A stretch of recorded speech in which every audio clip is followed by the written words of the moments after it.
आम आज पहुँचु एक व्यक्तित्व पाखे जे जड़े समाजसेवी डुमुडुमा माटी वार्ड नंबर 65 चर्चित चेहरा एवं सुख दुखर परिवार संगे संपृक्त रही किंतु गत किछि दिन है कौन से कारण नहीं राजनीति सन्यास नेला भली रही वर्तमान पुणी से बीजेडी दल को आसी लोक मान सेवा करने आगे आसी कौन कहे सर आप मु कार्तिक सुंदराय वार्ड नंबर 65 मु कॉर्पोरेटर थी 2008 रु 2014 मसीहा पर्यंत एवं मोर किसी व्यक्तिगत कारण मो दल को त्याग करी बीजेपी रे बसती भारतीय जनता पार्टी बसती किंतु बहुत देखिली 10 वर्ष रही विजय जनता दल में देखिए ये मुरबीहीन्य जोटा कि मुझे निजी को अफसोस कली अंचलवासी को सेवा कर अक्षम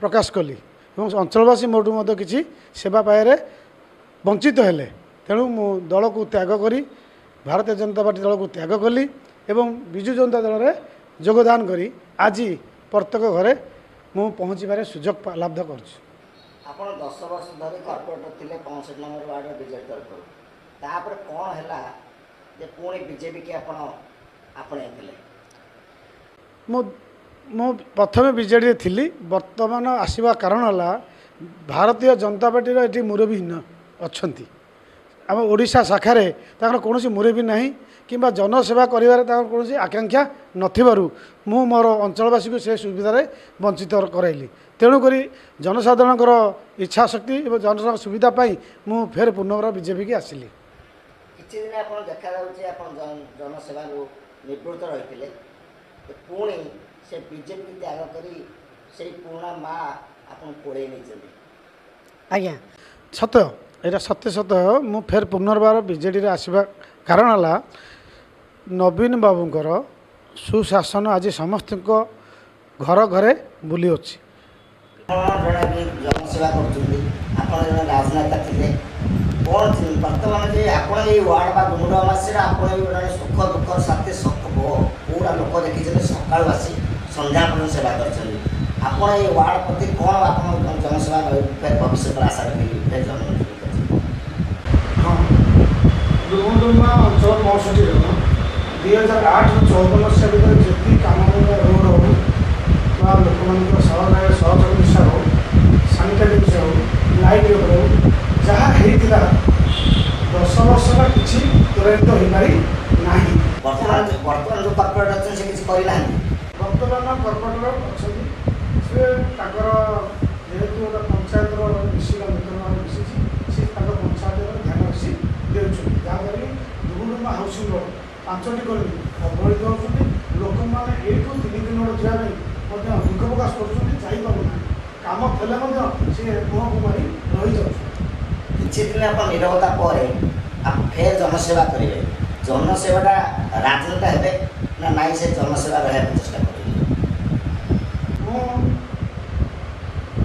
पूर्व जनसेवा कर जनसेवा किसी बहुत लाभ अच्छे बहुत निज को बहुत तृप्ति मान करें मो जनसेवा होता मो मनर मो देहर मो परिवार सब मैंने खुशी रोचे बहुत खुशी रोचे जनसेवाटा कौन स्वार्थ लगे आप कर ना जनसेवाटा जनसेवा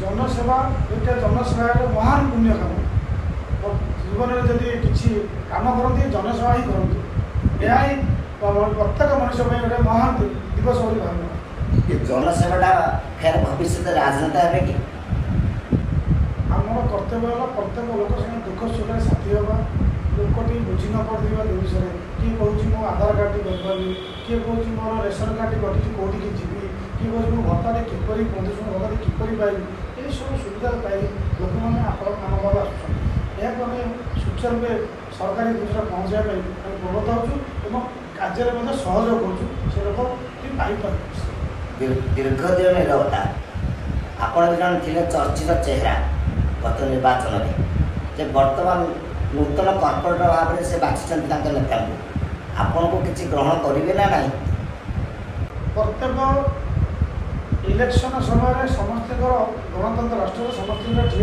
पार्टिसिपेट कर अधिकार अच्छे এই ଅଧିକାରରେ ମୁଁ ମଧ୍ୟ ପାର୍ଟିସିପେଟ୍ କରୁଥିଲି।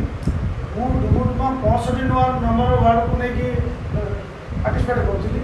ତ ସଡନ୍ଲି ଆମର ପଞ୍ଚାୟତ ମିଶିବାରୁ ମୁଁ ଏଥିରେ ହାରିଗଲି। କିନ୍ତୁ ଦୁଃଖ ପ୍ରକାଶ ନାହିଁ, ଲୋକମାନେ ମୋତେ ଭୋଟ୍ ଦେଇଥିଲେ।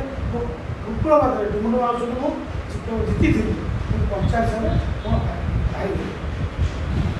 ଏ ଜନସେବା ଜାରି ରହିବ। ଇଏ ଏମିତି ଜାରି ରହିବ। ମୋର ଏଇଟା ମୋ ଜୀବନ ଶେଷ ପର୍ଯ୍ୟନ୍ତ ଜନସେବା ଜାରି ରହିବ। ଲୋକମାନେ ବର୍ତ୍ତମାନ ସେଇ କାର୍ତ୍ତିକ ସୁନ୍ଦର ବର୍ତ୍ତମାନ କାର୍ତ୍ତିକ ଭାଇ ହିସାବରେ ଗଣତି ହେବେ। ହଁ, ମୁଁ ସକାଳୁ ଉଠିଲେ 5:30ରେ ଡୁମୁଡୁମାକୁ ଆସେ। ପ୍ରତ୍ୟେକ ରାସ୍ତାରେ ଯାଉଥିବା ସମୟରେ ପ୍ରତ୍ୟେକ ବ୍ୟକ୍ତିକୁ ମୋର ପ୍ରଣାମ ଜଣାଏ ଏବଂ ହସିକି କଥା ହୁଏ। ପ୍ରତ୍ୟେକ ଲୋକ ମଧ୍ୟ ତା'ର ଉତ୍ତର ମୋତେ ଦିଅନ୍ତି। ସମସ୍ତେ ଚାହା କଲେ ଚାହା ମଧ୍ୟ ମୋତେ ଦିଅନ୍ତି, ମୁଁ ମଧ୍ୟ ଚାହା ଦିଏ। ଏହିପରି ଭାବରେ ମୁଁ ୱାର୍ଡ଼ ପରିକ୍ରମା କରି ଏଇ ଅଫିସରେ ଆସି ବସେ। ଗତ ନିର୍ବାଚନରେ ଆପଣ ଯେଉଁ ଦଳର ବର୍ତ୍ତମାନ ମିଶିଲେ, ସେ ଦଳରେ ବର୍ତ୍ତମାନ ଆପଣ ଜଣେ ବିଦ୍ରୋହୀ ଠିଆ ହେଇଥିଲେ। ବର୍ତ୍ତମାନ କିଭଳି ରହିବ ତାଙ୍କ ସାଙ୍ଗରେ ଆପଣ ସମ୍ପର୍କ? କାରଣ ଗୋଟିଏରେ ଯୋଡ଼ିଏ ଯୋଦ୍ଧା, ହଁ, ସିଏ ଆପଣ ଗ୍ରହଣ କରିବେ ତ? ଦଳର ଜଣେ ଯେହେତୁ ମୁଁ ଭାରତୀୟ ଜନତା ପାର୍ଟିରେ ଥିଲି, ବିଜୁ ଜନତା ଦଳ କ୍ୟାଣ୍ଡିଡେଟ୍ ଦେଇଥିଲି। ବର୍ତ୍ତମାନ ଆମେ ଆମ ପାଇଁ ଲଢ଼ୁନି, ଆମର ସେବା ଦରକାର ଏବଂ ନବୀନ ବାବୁଙ୍କ ହାତକୁ ମଜବୁତ କରି ଆମର କର୍ତ୍ତବ୍ୟ। ଏବେ ଆମର କୌଣସି ପ୍ରକାର ଇଚ୍ଛୁକ ନାହିଁ। ପରବର୍ତ୍ତୀ ସମୟରେ ତାହା ଜଣାପଡ଼ିବ।